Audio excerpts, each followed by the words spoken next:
the Action Campaign's video series explaining the legislative provisions of the Affordable Housing Credit Improvement Act of 2021. In this video, Jennifer and I will discuss how the legislation would aid states as they work to ensure reasonable housing credit development costs. In order to be good steward of resources, it's important to make sure that the housing credit properties have reasonable development costs.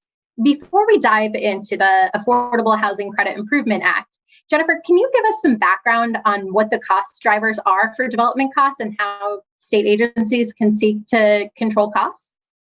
I'd be happy to, Ariane. The primary cost drivers in housing credit properties are the same for all multifamily construction: land, labor, and materials. And these are all driven by market forces, which means that our ability to control these development costs is really limited. Local regulations such as zoning, fees, and lengthy approval processes can also impact costs significantly.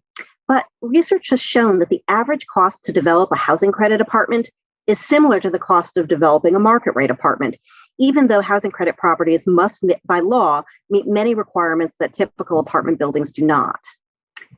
Given the need for affordable housing, though, we really need to stretch these resources as much as possible. Every state housing credit allocating agency shares the goal of maximizing the number of families they can serve while also deploying housing credits to finance affordable housing in opportunity-rich areas, serve households with special needs, and ensure the long-term physical sustainability of properties. So that sounds like quite the balancing act. It is. State agencies have long implemented an array of policies that require and encourage developers to deliver housing credit properties on a cost-effective basis. But we also know that things like lumber prices are not something developers can control, and they have a major impact on development costs. Well, that makes sense. So what exactly will the Affordable Housing Credit Improvement Act do to help that?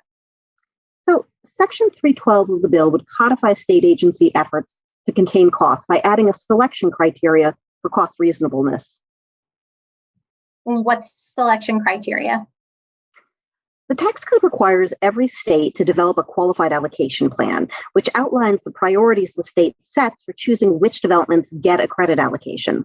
States must take into consideration certain selection criteria required by the tax code.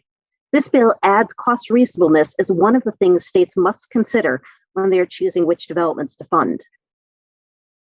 Thanks, Jennifer. That's very helpful. For more on our video series, visit the Action Campaign's website at www.rentalhousingaction.org.